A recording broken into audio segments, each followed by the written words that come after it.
tissue system. In the previous lecture, we learned what a tissue system is and also about the three tissue systems in plants, namely the epidermal or dermal tissue system, the vascular or the conducting tissue system, and the ground or the fundamental tissue system. Let's learn more about the vascular tissue system. The vascular tissue system consists of the complex tissues xylem and phloem. As you know, xylem and phloem are the conducting tissues for water and food respectively. You have already learnt about the components and functions of both xylem and phloem. So today, let's learn about how they are arranged in plants. The vascular tissue consisting of xylem and phloem is present in the form of organized groups called vascular bundles. Let's see the different types of vascular bundles based on the relative position of xylem and phloem. There are three basic types of vascular bundles: radial, conjoint, and concentric. In the radial type, xylem and phloem are present on different radii, alternating with each other. Here, blue color represents xylem and brown color represents phloem groups. Radial vascular bundles are an important feature of roots. In this cross-section of a monocot root, you can see a pith in the center of the root. Here is a xylem group, and in total there are 7 xylem groups in this cross-section. Here is a phloem group, and like this there are 7 phloem groups alternating the 7 xylem groups. So here the xylem and phloem are present on different radii, alternating with each other. Now if you check the cross-section of this dicot root, the pith is absent and the xylem is in the shape of the letter X. And here are the phloem groups, alternating the xylem groups. In the radial vascular bundle, as the xylem and phloem are seen separately, they cannot be truly called as bundles. Now let's see what a conjoint vascular bundle is. The name conjoint itself says that the xylem and phloem are seen joined together on the same radius. While radial vascular bundles are seen in roots, conjoint type vascular bundles are seen in stems and leaves. A conjoint vascular bundle can be collateral. This means xylem is seen towards the inner side or center of the stem, and phloem is seen towards the periphery or the outer side of the stem, just like this. In dicot stems, the collateral vascular bundles contain a layer of actively dividing cells called cambium. It is seen in between xylem and phloem. Cambium is responsible for the secondary growth or thickening shown by dicot plants. Such conjoint collateral vascular bundles are called open vascular bundles as they possess the ability to produce secondary xylem and secondary phloem during secondary growth.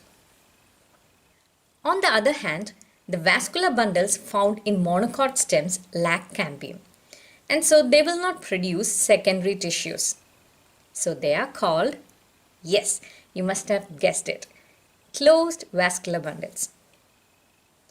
Here in this part of the cross-section of a dicot stem, you can see a conjoint, collateral and open vascular bundle. It is conjoint because xylem and phloem groups are seen together on the same radius. It is collateral because xylem is seen towards the center of the stem. It is open because there is a thin layer of cambium in between xylem and phloem. Let's check the cross-section of a monocot stem, for example, this maize stem. In monocot stems, there are more vascular bundles than those seen in the dicot stems. Here is a vascular bundle. Let's zoom into it. Here you can see the xylem vessels and the phloem region of the vascular bundle. There is no cambium present in between xylem and phloem. So this vascular bundle is conjoint, collateral and closed. The second type of conjoint vascular bundle is called bicollateral vascular bundle. Here xylem is sandwiched between outer and inner phloem. Outer and inner cambium layers are also present. This special type of vascular bundle is seen in the stems of the gourd plants. Gourd plants are the crop plants of the family Cucurbitaceae. Some examples are cucumbers, squashes, pumpkins, and melons. For example, in this cross section of the stem of a pumpkin plant, you can see a bicollateral vascular bundle.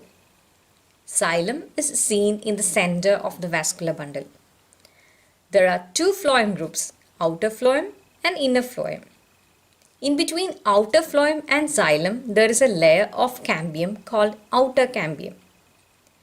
Between xylem and inner phloem, there is another layer of cambium called the inner cambium.